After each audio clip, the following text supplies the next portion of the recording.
All right, so how many years have you been doing this?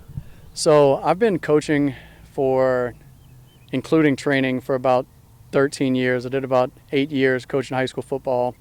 Bounced around a little bit between Catholic and New Iberia, Berwick High School, and also Holy Cross, New Orleans. This is my 5th year training and 4th year under QB Impact. Cool. A guy reached out to me, Stephen Miller. Remember him? Yeah. Coached with you, he said, at New Iberia back in the day. Yep. Nice guy. Yeah, Stephen's a great Saw him at guy. a baseball game one time. I didn't know he coached football, though. It was cool.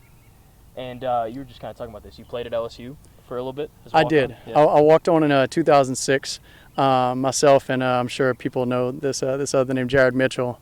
We played high school football together at Westgate, and him and I went to LSU together. Obviously, Jared was on a baseball and football scholarship. I was a walk-on, but that didn't make me feel any less insignificant. I put in the work. That was a Sugar Bowl year, 2006, 2007, whenever we beat Notre Dame. I think it was 41-14. And then after that, I went to play junior college football out in Arizona, in Yuma at Arizona Western. And then from there, I transferred to an NAIA school, Central Methodist, which is in Fayette, Missouri. Played there for 3 years and graduated and got into coaching. I mean, my dad's been coaching in the state of Louisiana for more than 35 years. My brother is a defensive coordinator, and then also my uncle is a head coach in Louisiana. So it's kind of embedded into our system. So, where do they coach at? So Brent Indes coaches the head coach at Lakeshore. My brother Cory Brodie is the defensive coordinator at Lakeshore, formerly a head coach at Kaplan High School. And my dad is now officially retired. So he was at Karen Crow with Mac Barus in the late 80s, early 90s.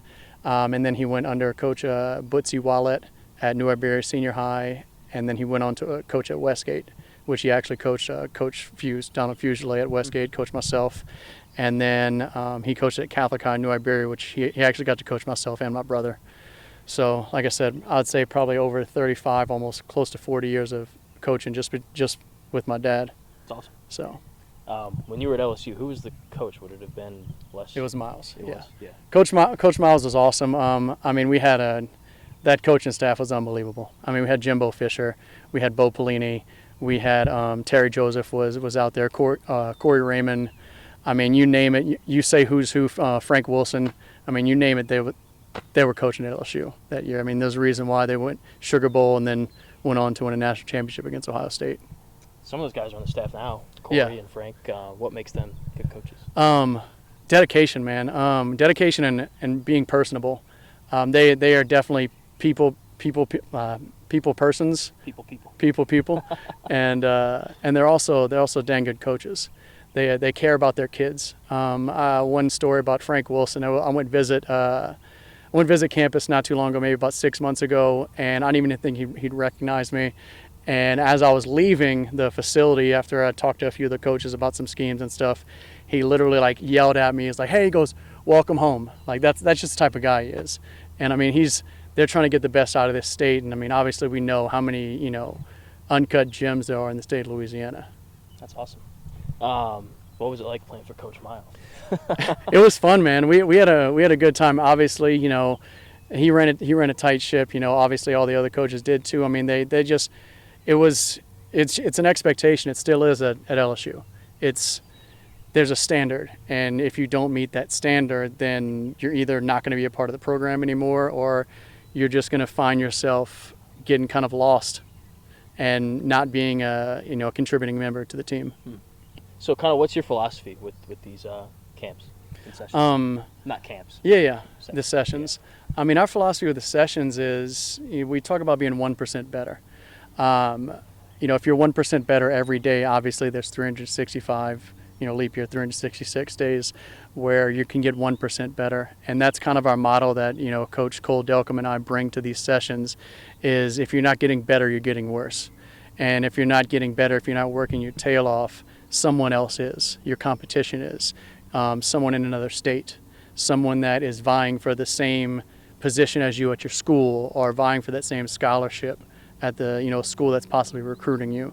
So that's really what we preach, and obviously we want these kids to leave better people, not just better players, better teammates, better, future husbands, better, future fathers, and just making sure that they take care of their daily stuff before they worry about the bigger picture. Sure. What kind of motivates you to do this stuff? I know you come out here, you make a little bit of money, but it's fun. Get outside. But like, what motivates you to, do these things? Everything, man. I love the game of football. Football is something that's been obviously part of my family's culture for as long as I can live, and the kids motivate me. Really, the kids motivate me because they kind of embody what we're looking for in skills trained and QB impact trained kids, because our training sometimes isn't for everybody, which I totally understand, because we are hard on the kids, not to a point where it's obviously abusive or anything like that, but we're hard on them to the point of we expect more out of them. We set a standard and we will live to that standard, and if there's an athlete that can't get to that standard, then maybe our training is not for them, unfortunately. That's fair. Let's see. You get a lot of positive feedback, things they learn here, helping, and things of that nature. I would say so. I mean, it's really hard for me to sit here and talk about myself, and I know what we do, because I really don't like to use the I or me or anything like that. But what we do as a QB Impact family is, I think it's positive. I mean, we wouldn't be having, these sessions growing from whenever I started 4 years ago, whenever I thought a big group was 4 to 6 kids, and we were out at a middle school in the middle of Baton Rouge.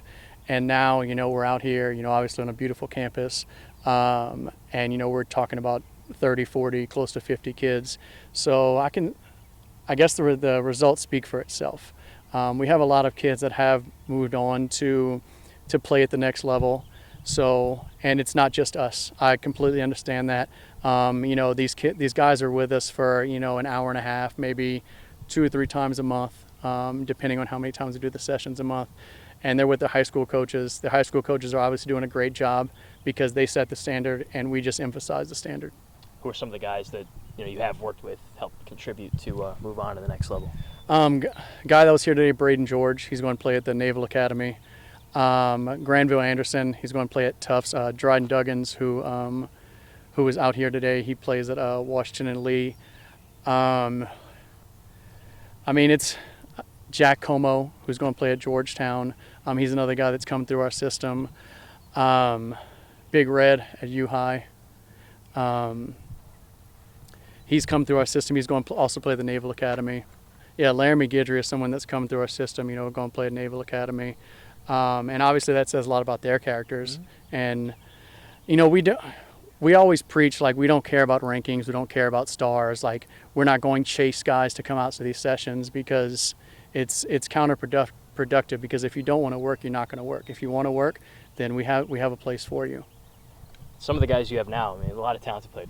Just describe some of those guys and the way they play and what makes them special, if you could. Yeah, what makes these guys special was the fact that, like, they don't come out here, they don't run their mouth. They literally show up, they do their work, just like that old school, post World War II Industrial Revolution. Grab your hard hat, grab your lunch pail, let's go build a skyscraper, let's go to work, and then pack up, go home, and call it a day, wake up, do the same thing over. And like I said, that's really a testament to their high school coaches, because we only have them for so long. So those high school coaches are doing a fantastic job all around the Baton Rouge area.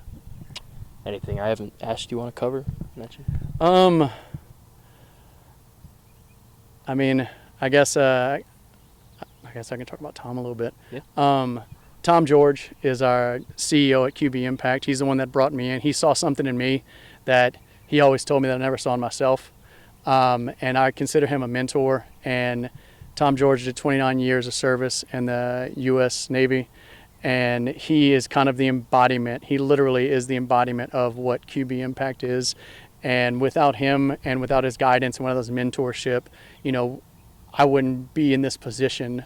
This growth. We always talk about growth, and he's guided me and helped me with growth, helped me how to conduct myself, helped me how to help these kids and these parents and these families. And really, I'm blessed to have the connections that I have right now. Having guys like you come out and cover, And, you know, Coach Donald Fuselier come out and, you know, not only work with these guys, but also, you know, help these guys, recruit these guys, and you know, drop some gems on them and explain to them and reinforce what we've already been saying all along.